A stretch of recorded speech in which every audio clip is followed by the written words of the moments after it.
day. And I believe that this message is going to truly bless you and launch you to a better destiny in Christ. So I encourage you, be teachable, be alert, and listen carefully to the words of God. Amen. Pray with me. Prepare your heart to receive the word of God. Prepare your heart to receive the word of God. Thank you, Lord. Blessed Savior, thank you for your word. We bless you and we honor you. This morning, Lord, speak to me. Give me a teachable heart. Give me revelation. Give me understanding. And let your word have its course in me. Lord, I thank you that after I hear your word, my life will never be the same again. In Jesus' mighty name, amen and amen. For those of you who were here last week, or those who have heard the message last week, I preached about entering your divine destiny. And our main message was about making wise choices and also about the power of choice. God has given men, women, humanity, a very powerful tool that can and has the potential to either put you up or completely destroy you. It's called freedom of choice. It's choice. And our choices not only are free, but they also have repercussions. So no matter what choice you make in your life, there will be always repercussions. Now, it's been my experience and also Bible that our choices don't just affect us. They affect others. My choices affect my children. My choices affect you, the church. What about, for example, you have political leaders who affect, for example, when they choose to bring abortion to a nation? Look, they affect the choices they're going to make. What about a leader who goes to war against another nation? Look at the choices that one man or woman did. Choice is very, very, very, very powerful. And we benefit or suffer of because of choices we've made. Some of us, and I said this last week, we have suffered because of other people's choices. Now, the good news is that no matter what background you come from, no matter what type of education you come from, civil status you come from, whatever, you still have the power to make your future your own by the choices you make. Amen? So even if you were beaten, you were betrayed, you were abused, not nice, I'm sorry, but you still have the power to choose in your hand. Amen? So, brothers and sisters, let me share this with you. If you still have the ultimate power to choose, decide then that the future becomes under the power of your choice and your decision. Amen? Now the Bible talks to us in the book of Deuteronomy, behold, I have put life and death before you, blessing and curse before you. Now choose. And for those of you who still don't know what to choose, choose life. Choose blessings. Amen? So no matter where you are, no matter who you are, no matter where you came from, the future is in the power of your choice. And you are making choices even right now. Some of you are making choices whether you listen or not. Some of you are making choices whether you're going to allow this message to change you or not. You're constantly making choices. Now, I said that obviously you cannot enter your divine destiny until first and foremost you are genuinely born again. You cannot discover your God-given destiny the destiny that God has prepared for you unless you're first born again. Jeremiah 29 verse 11. Most Christians know this. If you don't, read it. Meditate upon it. It's beautiful. It's powerful. What does the Bible say? I know the plans that I have for you.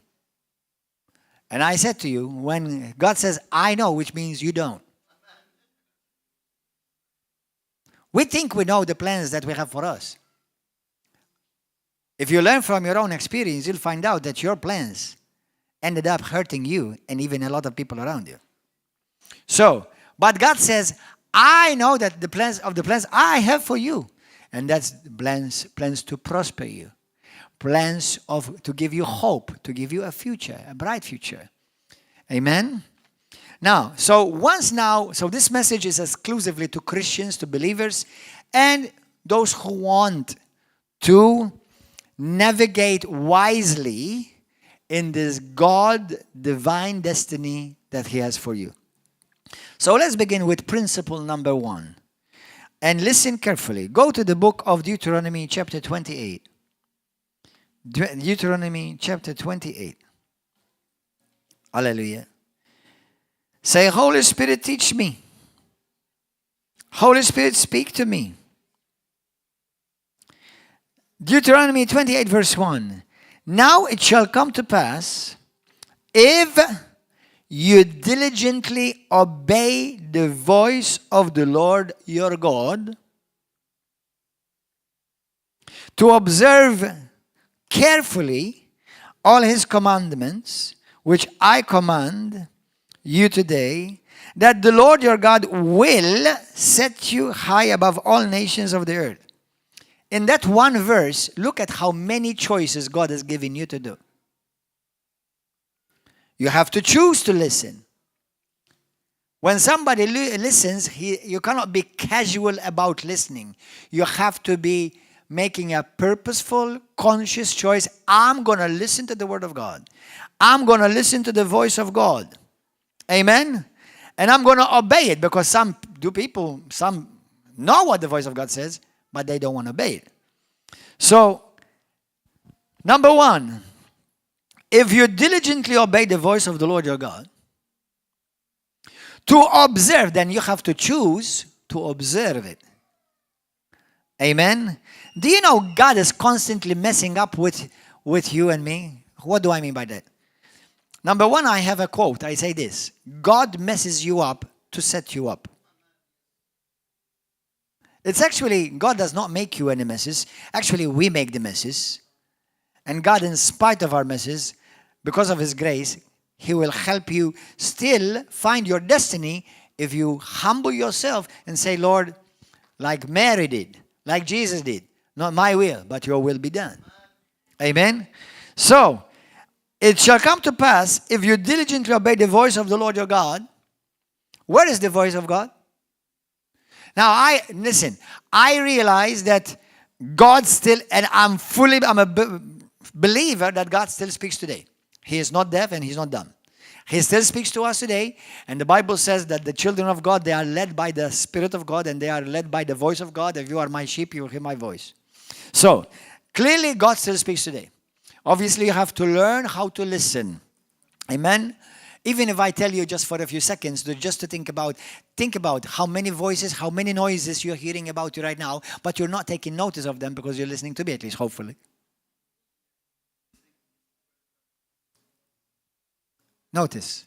Noises. But we're not giving them notice because we're not listening to them. Okay, so you are right now supposedly, and hopefully I believe that you are tuning to what I'm saying by the Spirit of God. But actually there are noises around you. Amen? So be careful. That's just like you, in that small exercise, you have to learn how to tune in to hear the voice of God. And you can. And you can. Amen? You can learn that. So, number 1, like we said, listen to the voice of God. Where is the voice of God? Brothers and sisters, listen. The number 1 that you can never go wrong with is the Word of God. You have to know the Word of God. You have to have the Word of God in you. Amen? You have to listen, I think this should be basic. But do you know how many Christians don't read their Bible? This should be basic, but many Christians don't read their Bibles. So I wonder why they make so many messes, because they're not listening, or better said, not discerning. Because God is speaking, but not many are listening. So when you have the Word of God in your heart, it becomes more easily for you to discern the voice of God. And I hear and I see many Christians, they don't know how to discern the voice of God. Amen. And then you carefully observe all His commandments, which I command you today, then there's a benefit. God will bless you. God will set you up. God will exalt you. That's His promise. But His promise always have conditions before. Amen? Now, number one principle, write down this if you're writing down in your notes. When you want to truly navigate through this divine destiny, number one, you have to know who called you.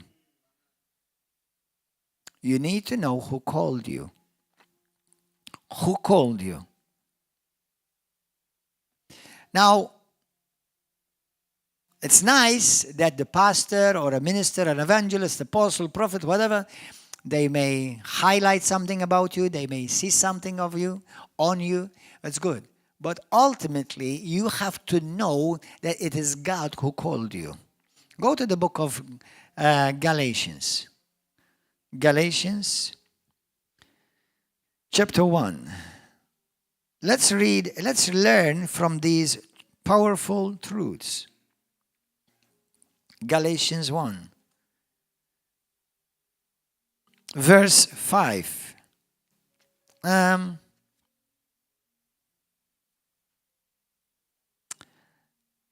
Let's skip that. Verse 11. I make known to you, brethren, that the gospel which I preach, which was preached by me, is not according to men.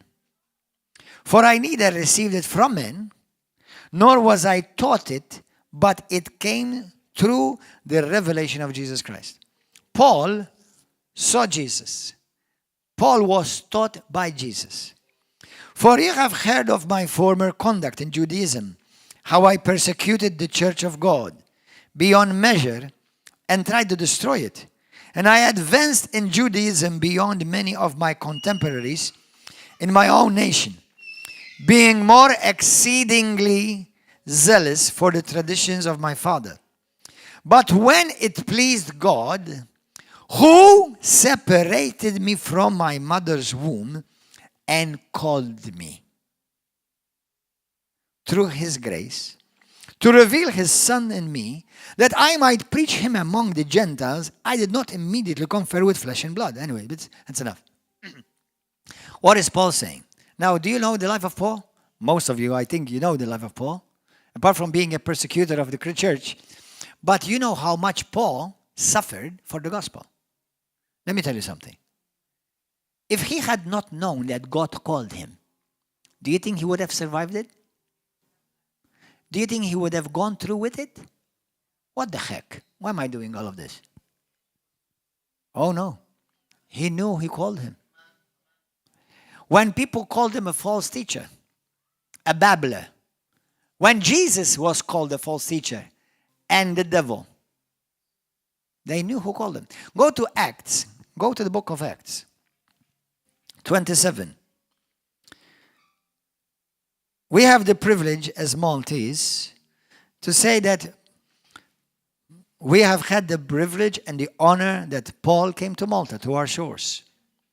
And he came to River of Love when he was here.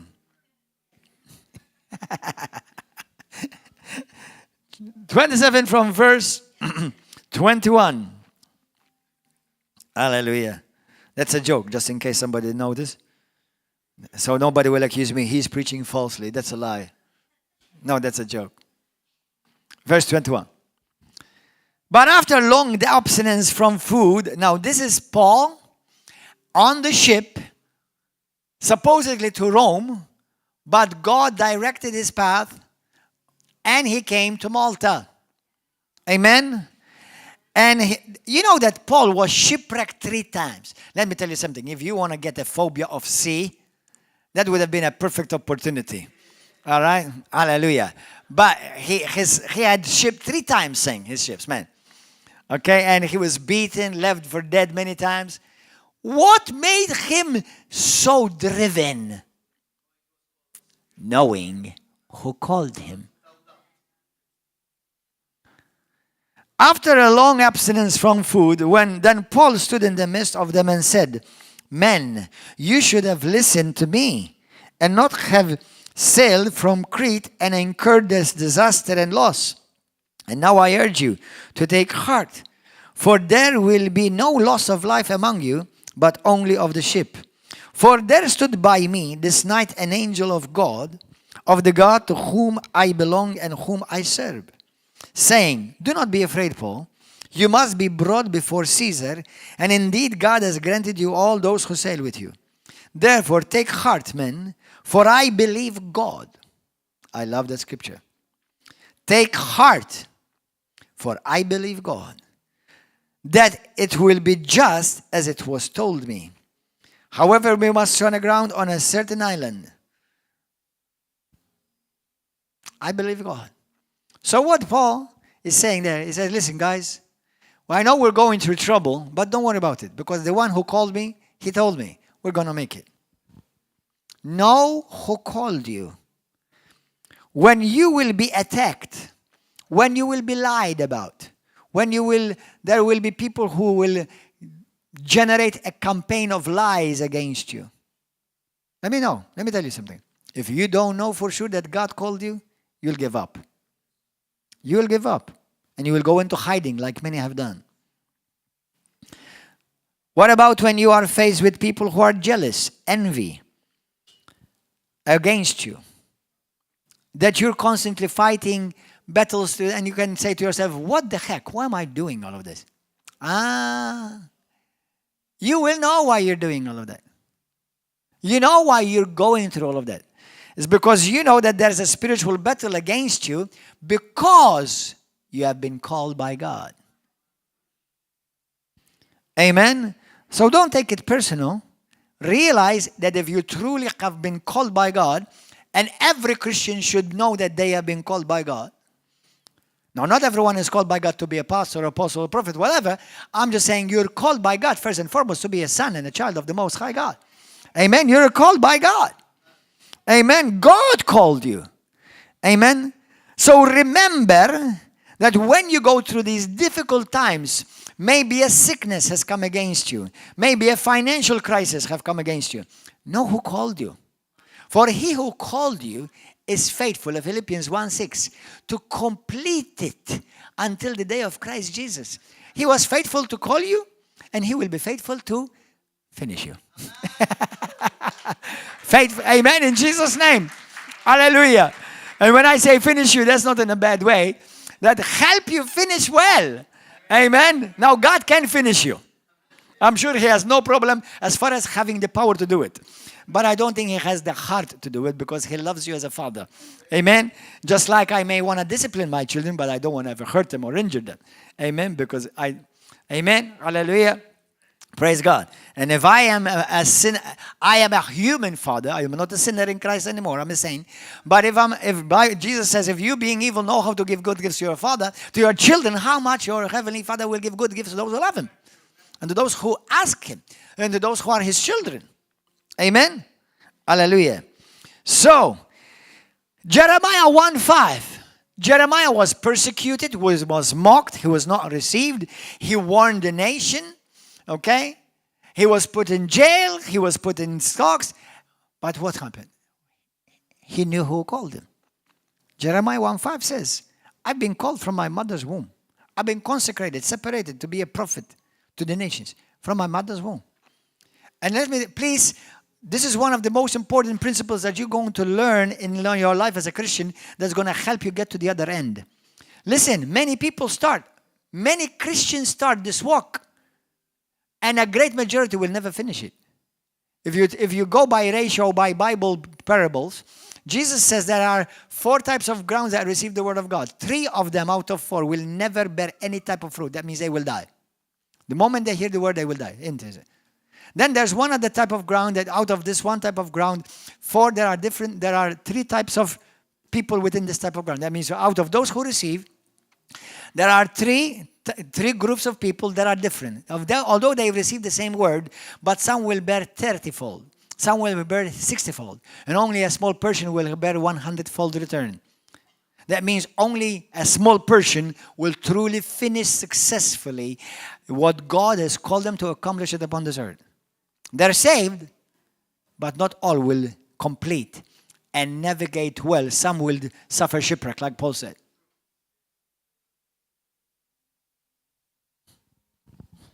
So it's a choice. That's why I'm saying you, I'm helping you if you wanna receive this. I know there are people who have received divine encounters. Some people have been called by divine encounters. For example, Paul is one of them. He had a vision of Jesus Christ. Jesus appeared to him and he gave him a good humble pie lesson. Amen? It's good. When God gives you a humble pie lesson, receive it. It's better to receive it the first time than continue to carry it for the rest of your life. Amen? Peter had an encounter with Jesus Christ. He had an encounter with Jesus Christ on the Mount Transfiguration. He had an encounter with Jesus Christ when he had the revelation of who Jesus Christ was. Moses had a supernatural encounter. We serve a supernatural God, brothers and sisters. Amen? Joseph was called supernaturally in a vision, in a dream. Mary. So there are people, listen, I've learned in my life through experience. Number one, every one of our experiences is still supernatural, even though you may have not had an angel appear to you or Jesus come and appear to you. One of the very common and supernatural experiences that many do experience is that when they receive Christ, there's a weight that is lifted off of them. That's a supernatural experience. You've been to the grocer. You've been to the guru. You've been to the flowers. You've been to Jedwick Lakes and you didn't feel that. But when you came to Christ, something left you. Amen. That's a supernatural experience. Amen. Hallelujah. So you didn't have to have an angel or heaven split open to have a supernatural experience. But there are some who do. There are some who even have had to experience the dark realm in order to realize that there is a God. That's good. Praise God. That's a blessing. Now listen to this. Now listen carefully to this. Everyone has a supernatural experience. But in my experience, and when I read the Bible like the people I've mentioned to you, those who have had extraordinary super experience, you may have an extraordinary calling. Don't mess it up.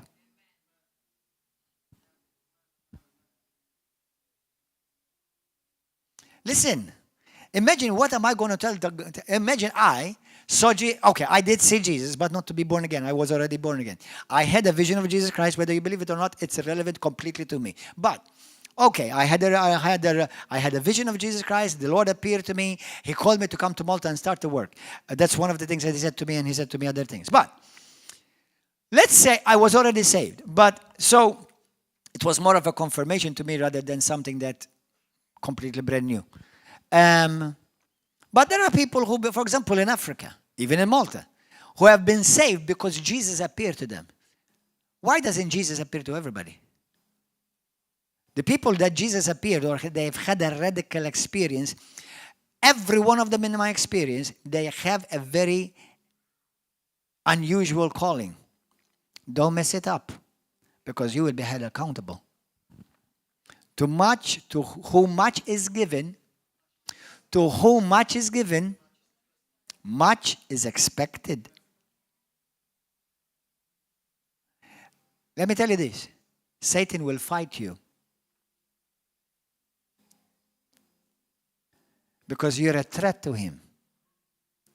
So remain moldable and teachable. Amen? But for those of you who did not have a vision or an angel appear to you, your calling is not any less important in the sight of God. Amen? So navigate well every day. Grow in your exercise knowing who called you. Spend time with God. Spend time reading the Word. pray in the Spirit. If you don't pray in tongues or in the Spirit, now obviously you still can go to heaven without praying in tongues, but it will help you in your journey in this life, because as we pray in the Spirit, our spirit becomes more sensitive to the Holy Spirit, and it's going to be more easy for you to detect and discern the voice of God. Because there will be situations in your life you need to hear the voice of God. Because emotions may take over. Desire may take over. And the voice of God is saying to you, no. Or not now. Or not there. The Holy Spirit is speaking. Amen? Hallelujah. So, know who called you. And when there is a calling over your life, which is every one of you, the devil will fight you. He will bring his best to stop you. But when you know who called you, if I know who is with me, it doesn't matter who is against me. Amen. Hallelujah. Praise God. Principle number 2. Now listen to this. This is where a good big chunk of Christians that I know, where they miss it. Now once again, if you are a true Christian, you will go to heaven. But as I said before, and I say it once again today, there are many Christians who are going to heaven, and they're going to go in heaven on full. Full of what? What do you mean by that? Meaning, God had a divine destiny for you, and you went to heaven and brought it to Him. No, hold on. You're supposed to release that upon earth. You come to heaven empty, having completed that which God had already for you. Amen? Hallelujah. So, number 2, principle number 2 is know for who has God called you and where He has called you. I'll give you an example. When God called Jonah, Jonah wanted to go to a different direction. Where did God call him? Nineveh. He wanted to go to the opposite direction, but said, no, you're going to Nineveh. And Jonah said, but Lord, don't I have free will? He said, that's why I'm going to provide to you free willy.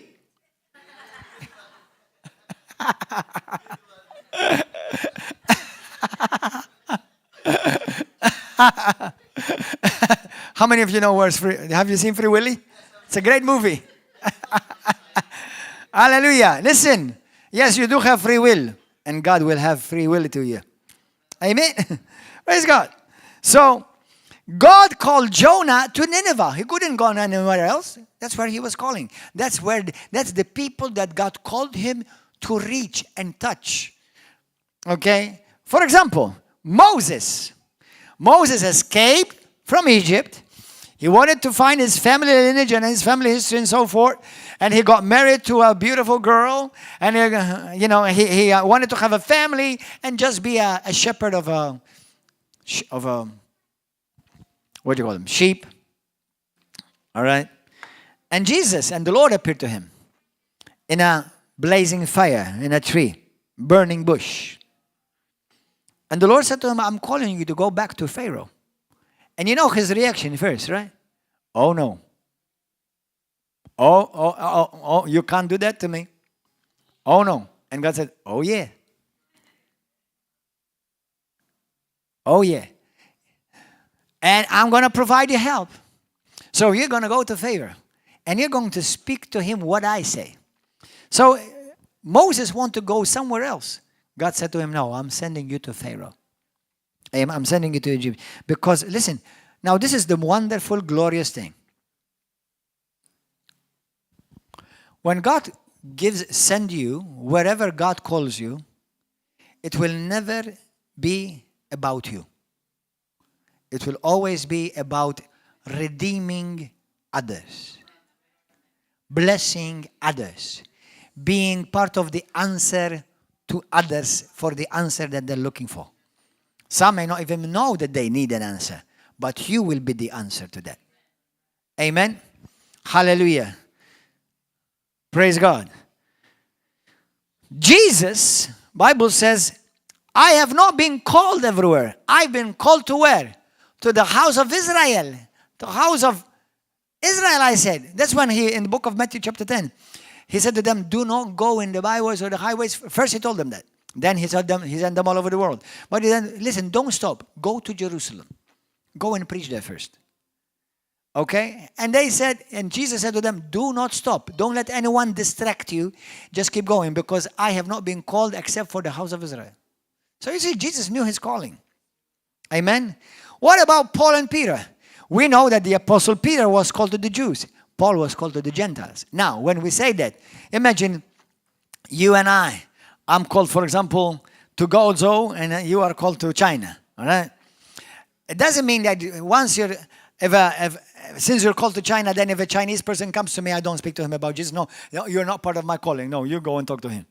No. You obviously preach the gospel to everyone, whoever comes across your path, but your main assignment would be, for example, Guangzhou, others China, others India, others maybe.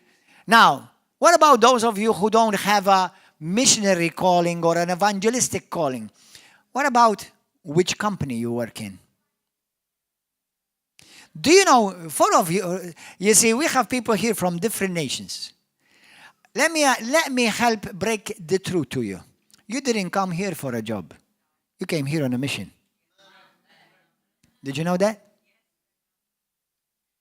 Why from all over the world you ended up landing on this little tiny rock that you can't even see it on the map? Because if you believe you are a Christian, the steps of a righteous person, they are ordained by God. So now, you're not just here because you need a job or you need to support yourself and your mommy back at home. No. That's nice. But your first assignment is know where God has called you. Now, you may miss the people, the group, the place, and if you're a true Christian, you'll still be saved. But there will be no rewards for you in heaven, because the rewards are based upon you fulfilling what God has called you. You see, let me use him for myself. I used to live, I spent years living in England. Then I went to America. I was already settled and decided that I'm going to live in America for the rest of my life and come to Malta, just come and visit for everyone every now and then. Okay? And when I became a Christian, I got radically saved. I went to Bible college, long story. And I wanted to evangelize. I wanted to win the world for Jesus. Seriously. And my heart was, I felt a nudge more towards India. I want to go to India. So I went to India twice. And I had crusades. I had ministers' conferences. And then the Lord said to me, no, not India. But Lord, India, there are many people who need Jesus in India. No, Malta. And then God brought India to Malta. With love and respect towards our Indian brothers and sisters. And you're all welcome. As far as I'm concerned, you're all welcome. Amen. Hallelujah. I've been to India, I honestly tell you, now I'm not telling you because we have some Indian brothers and sisters here, but I found the Indian brothers and sisters to be very, very sweet and very, very friendly. Generally speaking, the Indian people are very, very sweet. It's true, right? Right? Indian brothers, is that true or not? Well, you better say it's true. I'm telling that about yourself. Amen. No, but it's true. I found Indian people to be very sweet, very kind. Hallelujah. And so I came to Malta because the Lord said to me, I'm calling you to Malta. Do you know what my first reaction was? Oh no. I rebuke that devil in Jesus' name. Get behind me. I don't want to come to Malta. Now, I wanted to come to Malta and visit, but I didn't want to come to Malta and start a ministry. It's like, this heathen nation, man. Now, I love Malta. I love the people of Malta. But I did not want to come to Malta. And then the Lord said to me, I'm sending you back to Malta because my people do not know me. And I thought to myself, now listen to me. You have to understand how I think. Eventually, you'll get to know me more for those of you who are new. You see, I think big, the size of God. So I told God, I said, Lord, Malta is too small for me. I want India, 1 billion people. No, that's what I said. I'm serious. Said, Malta is too small. Said, the ministry is called Nations for Christ. Because the ministry is called Nations for Christ. I didn't say Malta for Christ. That's Malta's tiny, guys. Lord, it's too small. I have bigger faith for that. But than that. So anyway, so the Lord called me to Malta. Now this ministry is in 7 different nations. So you see, you think you are actually limiting God, but all God is doing is setting you up if you are willing to obey. Amen. Hallelujah. Amen. We have TV that is watched by over 300 million people worldwide. That's coming out of Malta. It's not coming out of America.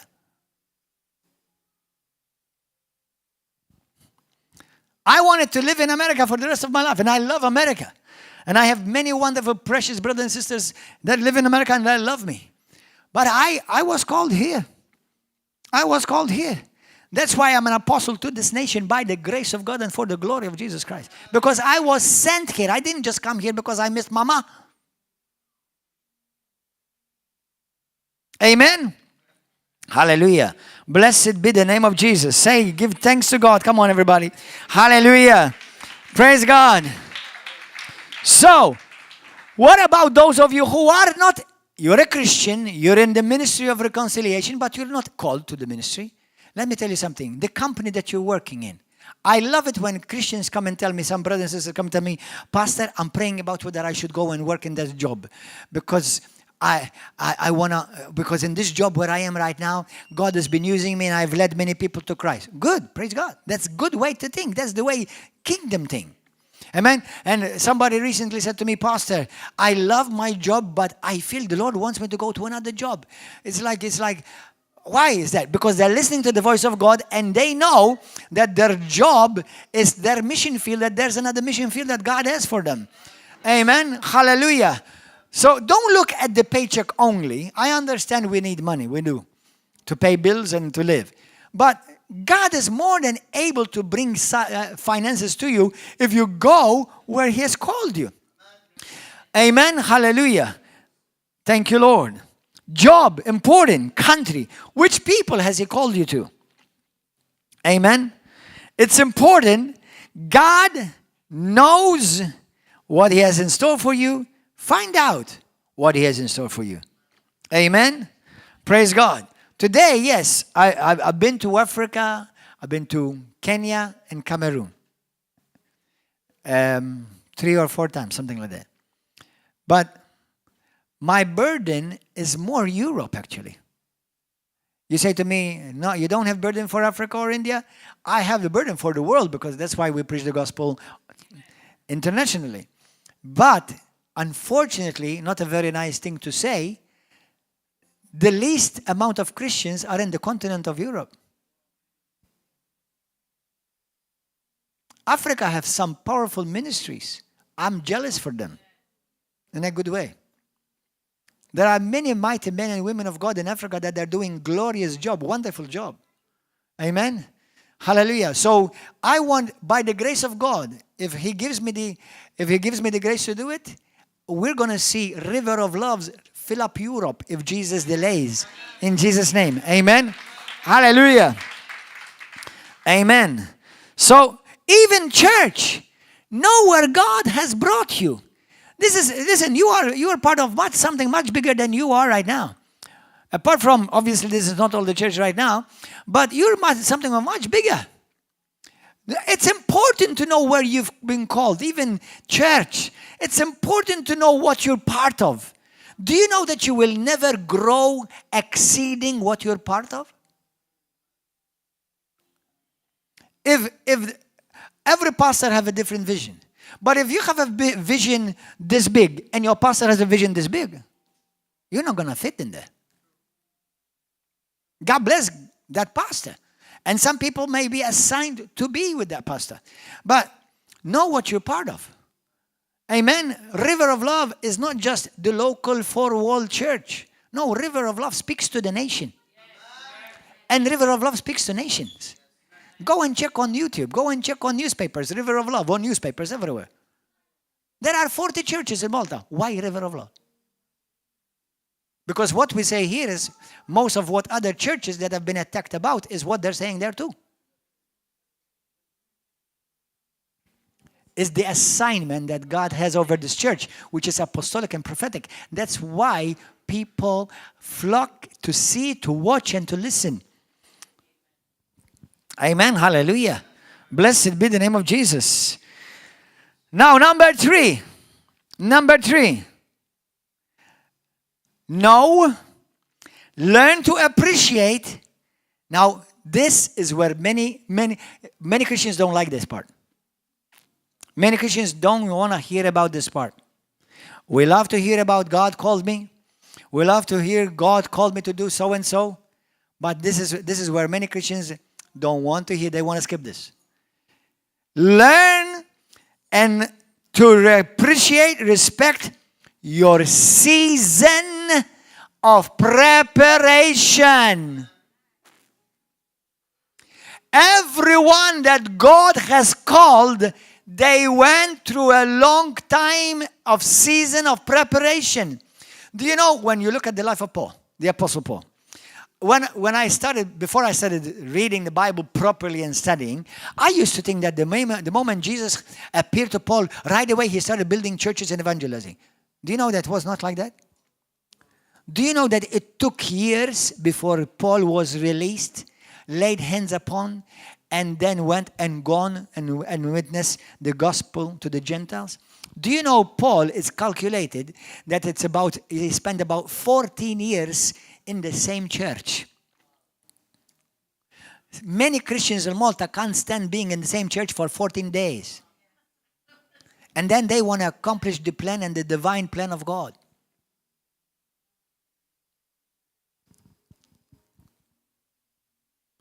Because the moment pastor said, they get offended and they miss God completely.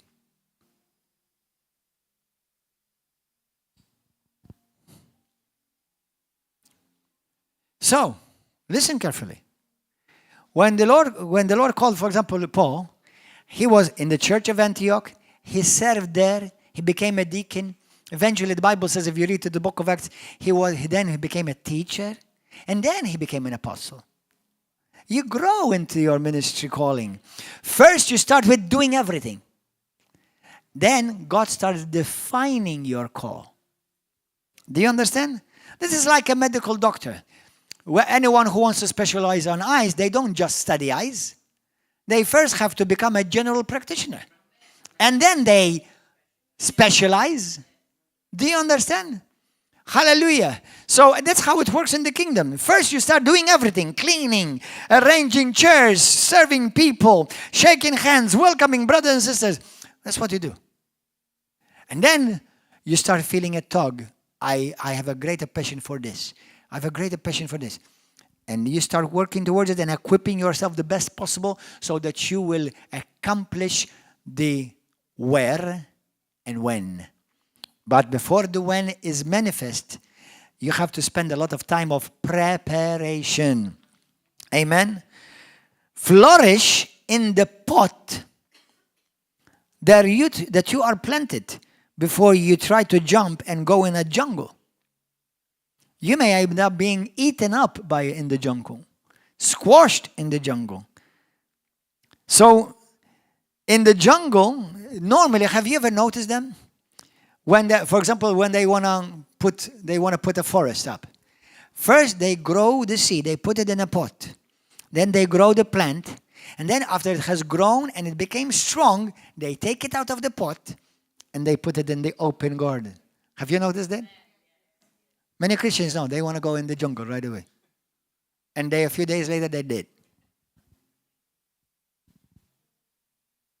So, the local church is your pot where you're going to grow, where you're going to be tested, where you're going to find out what type of soil is going to give you nourishment, where you're going to find out what kind of fruit you're going to be destined to bear, because every plant bears different types of fruit. What type of weather you're going to be able to face and overcome. So, You must increase first where you are. We have a couple here, and they were here with us yesterday, and today they have a glorious testimony today.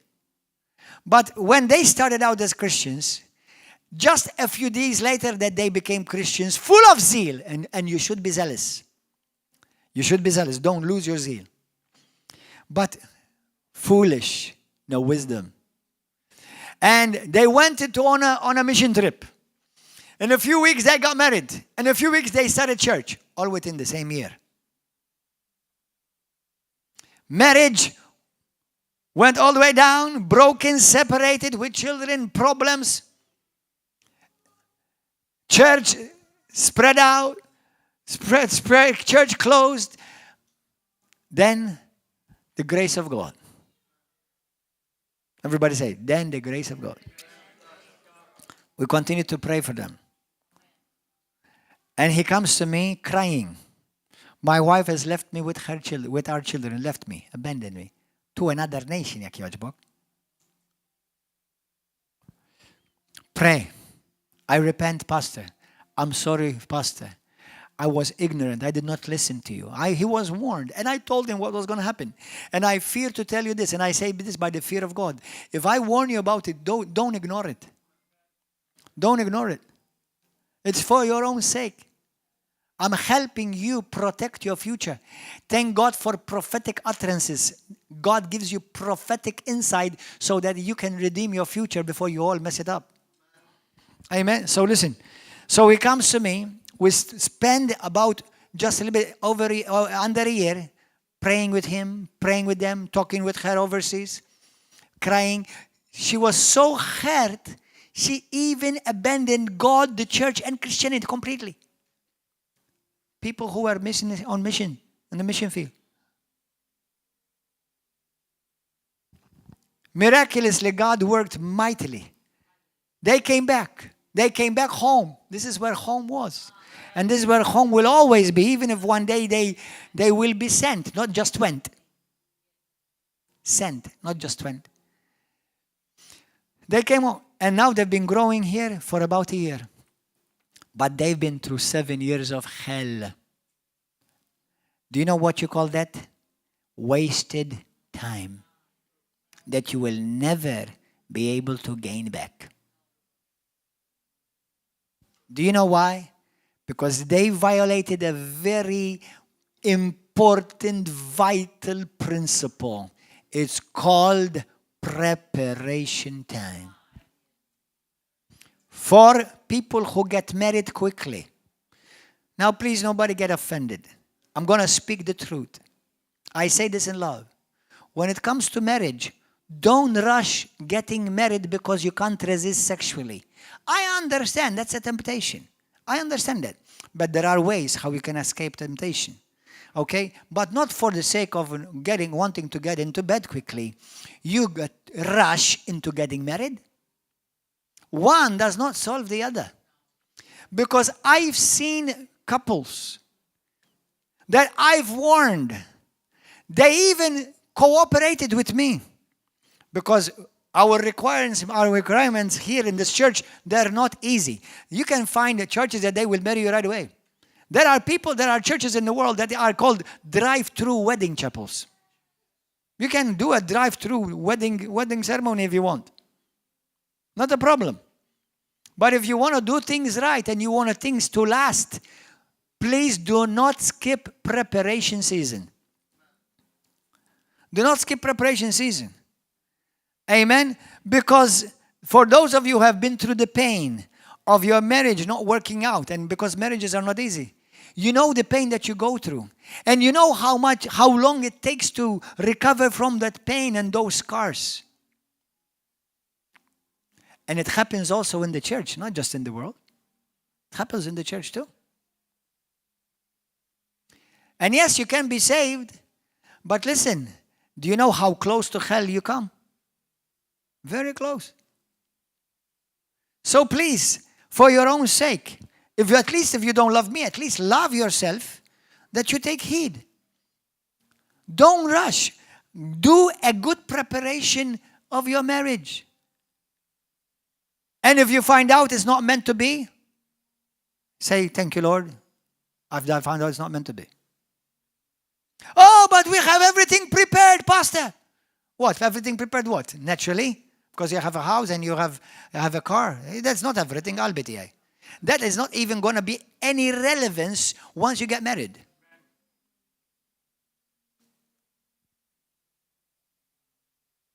Now, for your own sake, out of love, at least for yourself, may God give you the grace to hear. So respect time of preparation in ministry, for marriage, for business. How many people have started businesses and they did not do good preparations? Go and find out. Go and educate yourself. Go and train yourself. Not to open a business. What am I supposed to do next? I opened the shop. Did you learn? Did you equip yourself? Did you train in that area? Did you learn? Did you go and actually educate yourself in the subject? Preparation. Repeated mistakes. Now, we can all do mistakes. I understand that.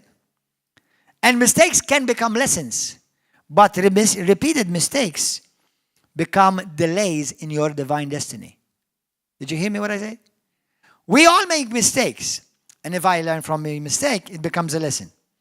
But if I keep repeating the mistake, it becomes a delay in my destiny. And you only have a certain amount of time upon this earth to fulfill your divine destiny. Amen? Hallelujah. So, have the capacity to flourish in this season. Train. Don't jump anything. Amen. The same with business, same with education, same with family. Amen. Many people fail because they abort their seasons of preparation. Now, I've noticed too, many times, listen to me carefully, many times, the season of preparation will take longer than the actual season of manifestation. The life of Jesus, 30 years of preparation for 3 years of manifestation. But 3 years that changed and altered and transformed the history of mankind.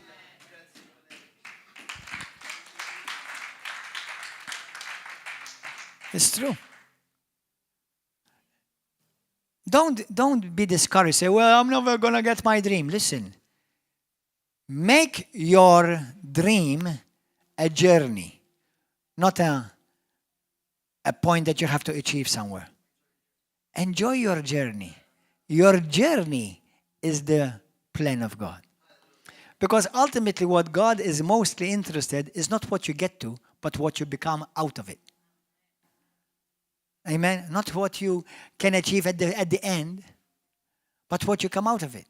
And when you go through a season of preparation, you're going to learn things and discover even things about yourself that you would have never found out about yourself. Amen. Hallelujah. Praise God. Preparation may seem like the longest season than the other seasons. And the most one that will, listen, preparation season will be the one, please, everybody say it with me. Preparation season will be the season that will determine the rest of my seasons. Mamma mia. Preparation season will be the season that will determine the rest of the seasons of your life. You mess that up, you have a messed up life.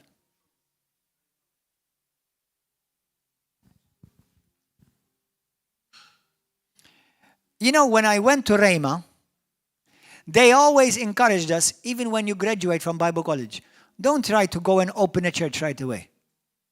No, number one, not everybody was called to open a church. But they said to us, go and serve somewhere. Go and serve somewhere. Go and help others. Many Christians, out of zeal, they think that just because they can preach, now that they can open a church. Number one, if you're not called, you're definitely heading for disaster. And if you are not equipped, you're still heading for a disaster. Amen? Imagine how many of you would want to get on an airplane with a pilot full of zeal about flying, but he did not take time to train himself in flight. But he loves flying, and he watched all the videos on YouTube about how to fly an airplane. And he loves flying. And he's got all the gear, all the costumes. He watched all the movies about flight. How many of you would like to be on that plane? What about people who are zealous about chemistry and biology, and they love to watch videos about medical science? I get so awed about medical science and the advancements that we've done in medical science. And they say, listen, you have a heart problem? Well, here, let me operate for you, because I've been watching all these videos. I know how to do it. How many of you would like to do that? No, you want to make sure that the guy who's going to operate on you, he has, through the time of schooling and preparation. And what do they do with doctors? Go and work with another doctor. What do they do with lawyers? Go and work with other lawyers first. Because there are things you're going to learn through experience that you won't gain through school. Amen? Hallelujah. Thank you, Jesus. So don't skip your season of preparation. Moses, long time of preparation, and delivered a mighty nation. Judas. What happened to Judas? He betrayed the Lord, but Jesus gave him a lot of time for preparation. Now, some have commented, I don't know if you ever noticed. We know that Jesus knows everything, right? Why would Jesus put up with somebody taking care of money that had a problem with money? Jesus didn't know that this guy had a problem with finances. Why would he put him with finances? Because Jesus gave an opportunity through a season of where he can get his heart right and make money his servant rather than make money his master. He gave him a choice, and he messed it up. Amen. What about John Mark? What about David? Brothers and sisters, these are people who've made mistakes, and some of their mistakes have costed their life, their destiny. And if you look at the life of destiny, for example, of David, King David, his mistake, do you know how important? Let me tell you something. When you become serious with God, and I really mean every word I'm saying right now, when you become serious with God, it becomes incredibly, vitally important where you are. I'm serious. What was David? Let me say it in a bit slang, savage English. What the heck was David doing on the roof when he was supposed to be in the battle? Let me tell you something. In the battle, he would have still come out alive. In the roof, he died.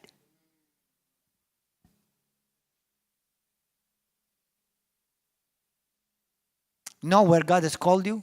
Take time, learn to respect and gain wisdom from preparation time. And when you make a mistake, learn from it. If you make the same mistake twice, you are in danger of delaying your divine destiny of God in your life. Amen. Hallelujah. Amen. Praise God.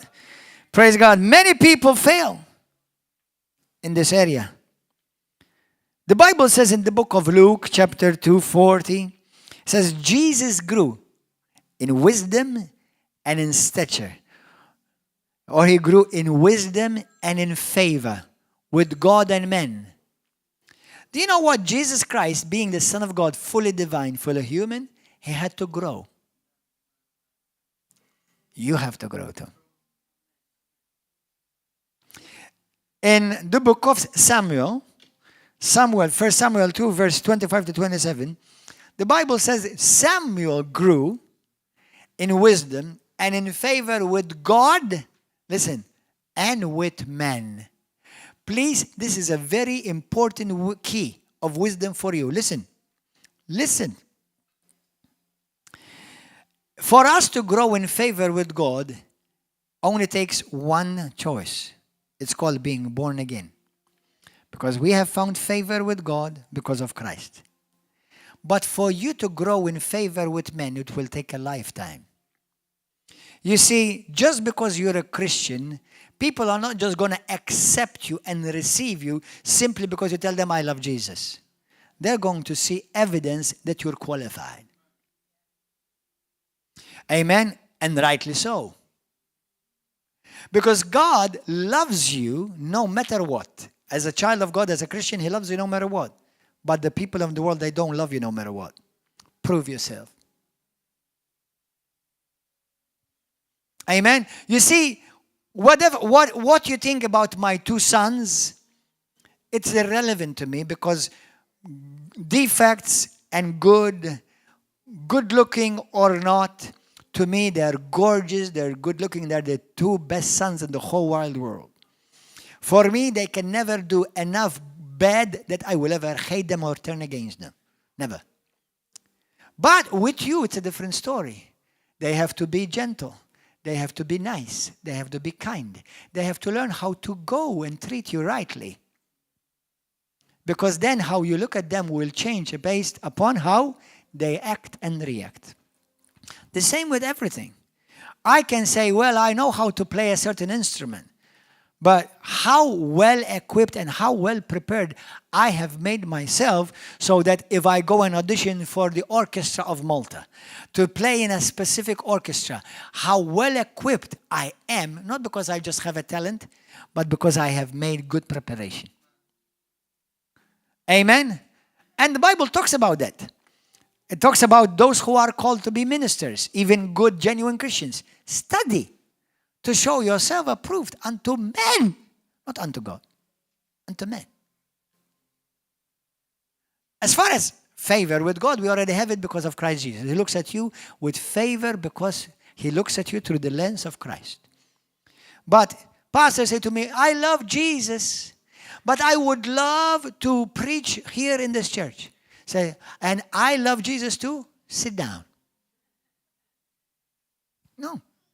You have to go through training. You have to be proven. I have to know how you handle pressure. I want to see how you handle when you have something that challenges you. I want to see how you handle it. I want to see how you handle it when you don't agree with me with something. I want to see how mature you are. Not just because you know a Bible verse and a scripture. I know thousands of them, and it means nothing. Amen? In the season of preparation, your character is being molded. Amen? Hallelujah. Thank you, Lord. And finally, listen to this. Praise and worship team, come please. In your preparation season is a season, listen to this, sacrifices. You will be faced to make sacrifices. It's the place where you are crushed, molding is happening in you. All the impurities are being driven out of you. Hallelujah. Immaturities, carnalities, your ideas, the way you used to think. In the season of preparation, these things are all being challenged. Even if you look at a plant first starts with a seed. Then the seed has to be buried. Bible calls us seeds. We have to be buried. Then your first thing that happens is roots start growing up. But we don't eat roots. Talk to our beloved brother here. He's a pro in health life. You don't eat roots. You eat fruits. Amen? Roots will kill you. Fruits will nurture you. Amen? Then after a long time, the first stem appears. But you don't eat the stem. Amen? Then the branch grows. And then while the branch is growing, wind is coming. Rain is coming. Bad weather is coming. And then when this rain is coming and this wind is coming, you think it's being destroyed, but actually it's gaining in strength. Now when it's strong enough and it grows to a certain size, then it can bear fruit, then it can hold.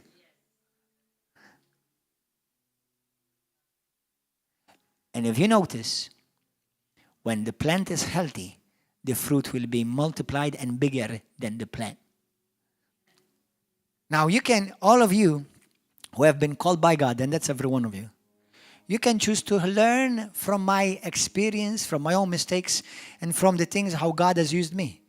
And if you apply these principles correctly, you have the potential to bear twice as much what God has allowed me to do. 3 times as much, 4 times as much. Maybe in different capacities, in different areas, because not everyone is called to do the work I'm called, but in your area. Amen? Hallelujah. Depending on the cost of your achievement will depend what price you will be willing to pay. What do you want to achieve? Well, I want to achieve great things for God. Get ready for a high price to pay. Amen? Never forget this. Brothers and sisters, listen to this. Those of you who are serious that want to grow with God. Don't blame God. Don't blame man. Don't blame your wife or your husband. Don't blame the pastor. Don't blame nobody. What you do, it's your choice. And you're going to live with the choice that you make. So don't waste your time, don't waste your energy, and don't waste your focus. There are forces of evil that come against you every day, that they want to abort your God-divine destiny. But remember this, for every problem, there is a solution. For every situation, God has a strategy. You see, let me tell you something, how the Lord, what God told me and taught me. When I see a problem, I look, because there is an answer to every problem, every time. It's easy to see a problem, but it requires spiritual maturity to see the answer, the solution. And we are called, we have been people ordained, anointed, and graced by God to be the answer in this world, not be part of the problem. Amen? So, see things from God's perspective. God is not nervous. Amen? And neither shall I be nervous. And finally, and we'll close by this. This is the last and 4th principle of today. Listen carefully. If you notice, look at Jesus. He chose 12. He had 500. He had women who served with him. Look at Moses. He had Aaron. He had Hur. He had his family. Look at Joseph. He had people that surrounded him. Every great man of God and woman of God is also a product of other people's input into their life. So listen to this. Wisdom. Number 1, don't separate yourself.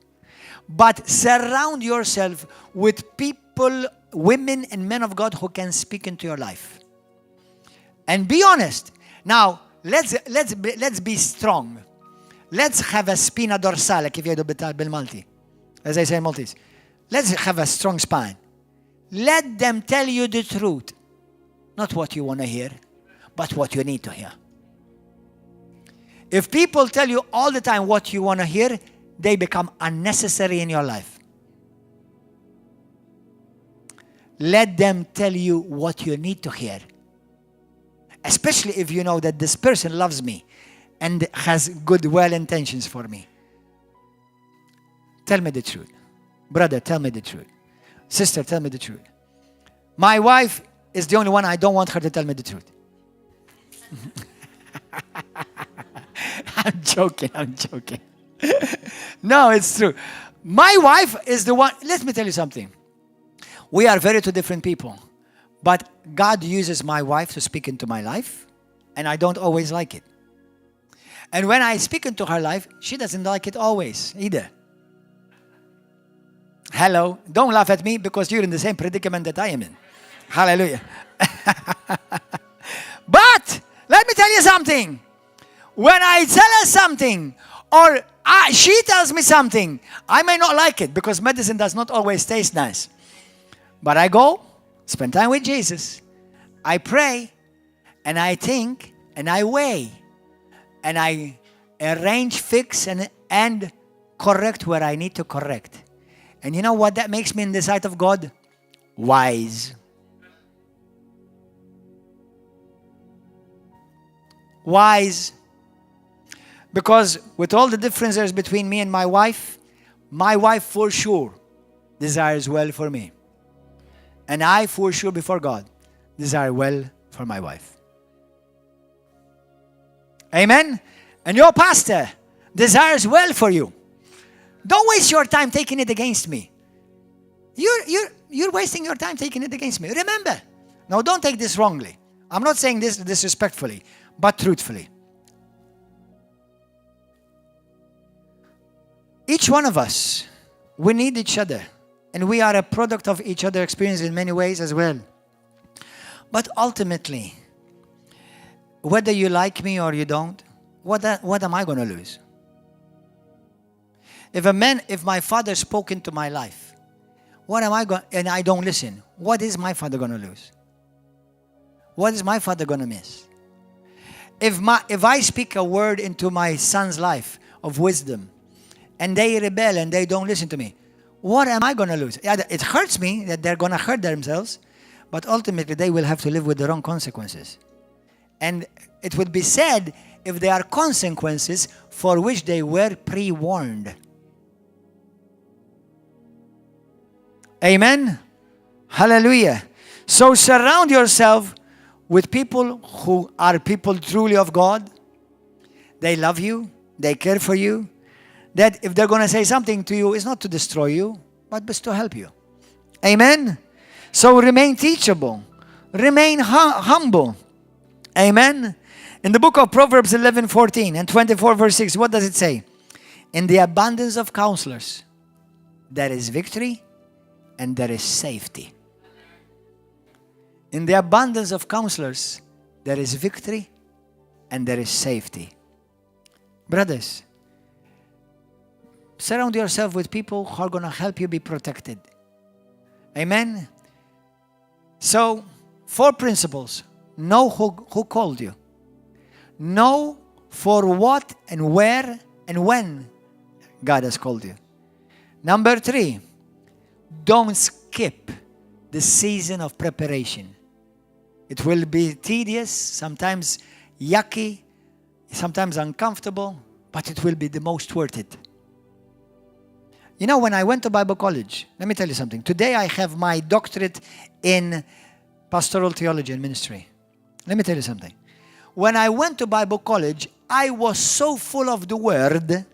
I'm telling you the truth, not boasting, a fact. That people told me, why do you need to go to Bible college? You already know the Bible. What a foolish statement that was. How much I would have missed God if I listened to that. Because it's true. I used to devour the Bible morning to evening. I knew Bible by heart, even than most of the students that were in the Bible college. As a matter of fact, when the pastor or the teacher would say something, I will answer it. Because I was zealous for the word. Amen. That's why many people today, they call me the concordance. Because I know so many scriptures and passages by heart. But I don't rely upon that. I still need the grace of God every day. I still read the Bible every day. Even though some passages I've read only God knows how many hundreds of times. Every day, because it's a fresh manna every day. And I'm so glad I went to Bible college, because what I gained from Bible college and sitting under the men of God, the God that God has anointed for this age, in his respect, in his realm, obviously, because there are others, you're not the only one. But I'm glad, because now I look back and I say, thank you, Lord, for the legacy that I am part of. And I thank you for the legacy that you're allowing me to leave behind me by your grace. Amen? So surround yourself with men and women of God. Don't waste your time. You Christians out there, I feel sorry for you. So I'm talking to those who are jumping from one church to the other, or those who think that your fellowship is just you and God TV or Daystar or whatever, or you think just your fellowship is you, the wife, or you, the husband, and the children. Listen, That there is a word, there is a place for that, but it does not replace this. Amen. Let's bow our heads and pray. Did you learn something this morning? Are you going to take back something with you home? Amen. Hallelujah. So talk to the Lord right now. Talk to the Lord with me. Talk to the Lord right now. Say, Lord, I've heard your prayer. I've heard your word. You certainly spoke to me, and I humble myself. Choose to be humble. Choose to be humble. Nobody is born humble. We become humble. Choose to be humble. Remain teachable.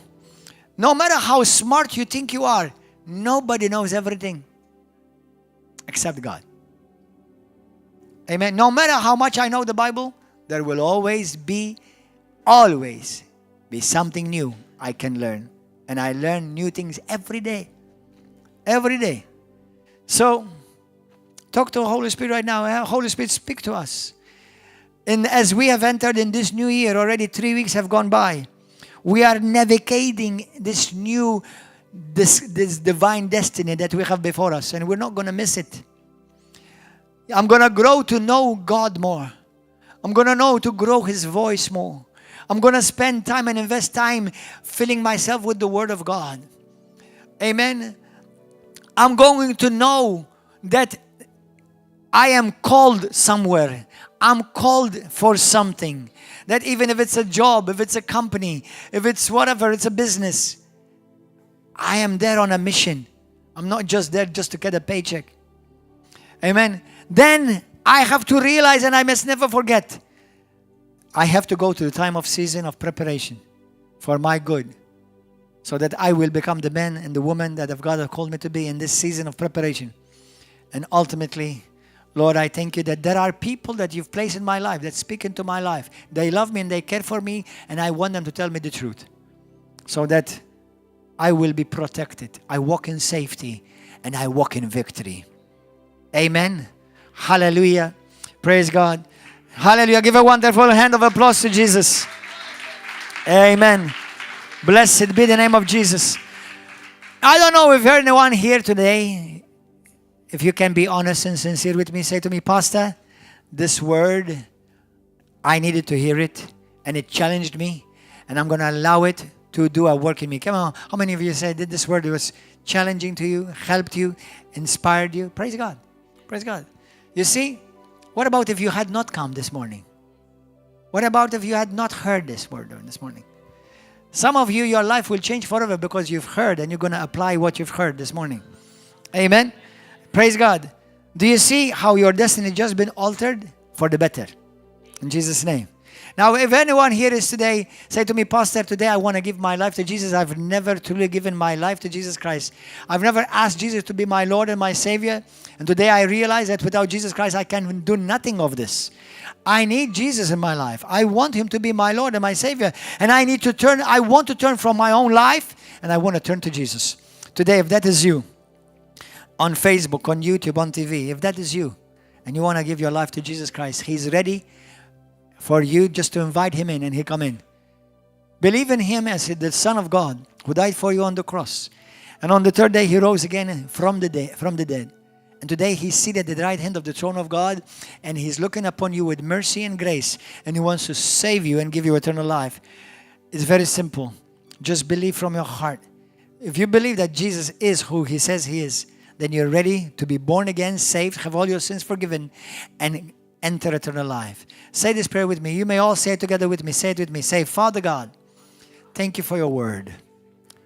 Father, I thank you for your Son, Jesus. I need you, Lord, in my life. And I repent, and I am sorry for the wrong things I've done, for the sins that I've committed. Forgive me, Lord. And I ask you right now, wash me clean by your precious blood and by your Holy Spirit.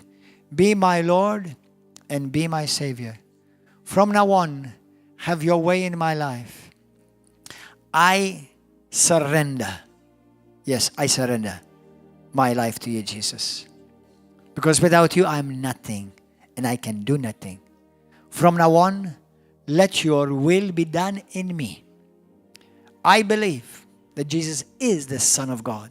He is the only Savior and the Lord of my life. From now on, Lord, I want to know you. I want to know your voice. I want to know your will. And I want to know you as my Father. By Christ Jesus, forever and ever. Amen. If you said that prayer, you're saved. You're born again. You're filled with the Spirit. Today, from now on now, do those 4 principles that we've talked about today. Amen. And if you're in Malta, come and join us every Wednesday and Saturday at 7 p.m. and Sunday morning at 10 a.m. Next weekend, we're going to have Pastor and Reverend Henry Hinn with us Saturday night and Sunday morning. Pastor Henry Hinn from USA is going to be with us here preaching and ministering. Come and receive a word from God. Come and receive a touch from the Holy Spirit, and you'll definitely not regret it. Other than that, if you're joining us from another country, please like this message, share it, subscribe to our YouTube and Facebook pages and channels, and share this message with somebody who needs to hear it. And if you ever come around Malta, come and see us here at River of Love Christian Fellowship, and we would love to have you and welcome you in our family. God bless you. We'll see you. Bye-bye. Hallelujah. Let's all stand, brothers and sisters. Amen. Hallelujah.